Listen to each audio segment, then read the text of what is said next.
లోక్సభల సాక్షిగా భారత మహిళ మరోసారి దారుణంగా మోసపోయింది. పొలిటికల్ పార్టీలు ఆడిన రాజకీయ డ్రామాలో సగటు మహిళ వంచనకు గురైంది. ఇంకేముంది, కాసేపట్లో చరిత్రలో కని విని ఎరుగని విధంగా మన మహిళలకు 33% రాజకీయ రిజర్వేషన్లు వస్తాయని కోట్ల మంది ఎదురు చూస్తున్న తరుణంలో లోక్సభలో 33% మహిళా రిజర్వేషన్ సవరణ బిల్లు వీగిపోయింది. 2034లో అమల్లోకి రావాల్సిన మహిళా రిజర్వేషన్లను 2029కి అమలు చేస్తూ సవరణ బిల్లును ప్రవేశపెట్టింది కేంద్రం. అయితే మహిళా రిజర్వేషన్ల సవరణ బిల్లుకు మరో 2 డీలిమిటేషన్ బిల్లులను కూడా అనుసంధానం చేసింది.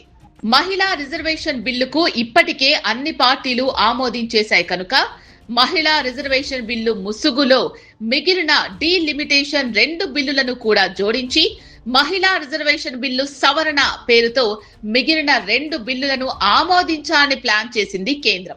మహిళా రిజర్వేషన్ 33% అమలు కావాలంటే దేశంలో లోక్సభ నియోజకవర్గాల పునర్విభజన చేయాల్సి ఉందని, 543 లోక్సభ నియోజకవర్గాలను 815 సీట్లకు పెంచుతూ బిల్లు ప్రవేశపెట్టింది కేంద్రం.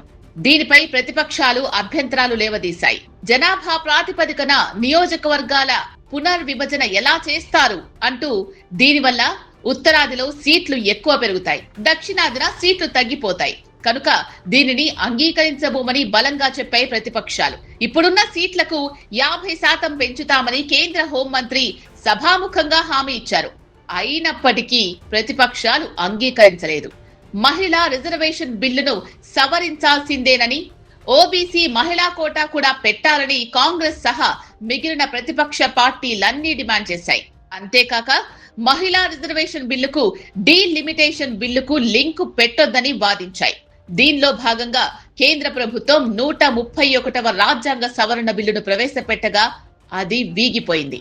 మొత్తం 528 మంది సభ్యులు ఓటింగ్ లో పాల్గొనగా బిల్లుకు 298 మంది అనుకూలంగా, 230 మంది వ్యతిరేకంగా ఓటు వేశారు. 3/2 మెజార్టీ అంటే 352 ఓట్లు రాకపోవడంతో ఈ బిల్లు వీగిపోయింది. అంటే ప్రభుత్వం పరోక్షంగా ఓడిపోయింది, ప్రతిపక్షం విజయం సాధించింది.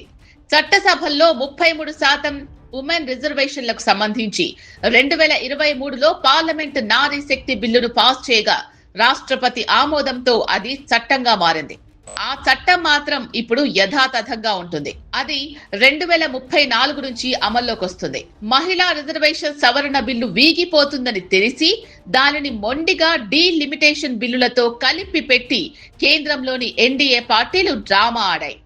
డీలిమిటేషన్ బిల్లును వ్యతిరేకిస్తూ దానిలో భాగంగా మహిళా రిజర్వేషన్ సవరణ బిల్లును వీగిపోయేలా చేశాయి ప్రతిపక్షాలు.